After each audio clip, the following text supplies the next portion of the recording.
Lubhang nababahala si Vice President Sara Duterte sa sitwasyon ng mga Pilipinong apektado sa nangyayaring kaguluhan sa pagitan ng Israel at Iran. Ayon sa pangalawang Pangulo, sa ganitong panahon mahalaga ang pagkakaisa ng bansa sa panalangin para sa kaligtasan ng mga Pinoy roon. Umaasa rin ang Vice Presidente sa mabilis at mapayapang pagtatapos ng labanan ng dalawang bansa. Bukod dito, hinikayat ni VP Duterte ang mga Pilipino na iwasan ang fake news, disinformation at misinformation at tiyaking nagmumula sa mga mapagkakatiwalaang media group ang lahat ng impormasyon.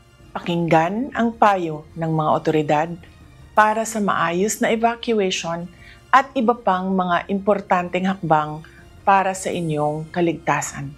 Higit sa lahat, manatili tayong mahinahon at matatag.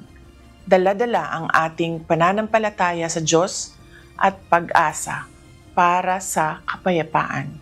Nagpaabot din si VP Sara ng mensahe sa lahat ng bansang sangkot sa kasalukuyang gulo. To all the governments involved in the conflict, we hope that you will always uphold the norms that safeguard humanity during these challenging times.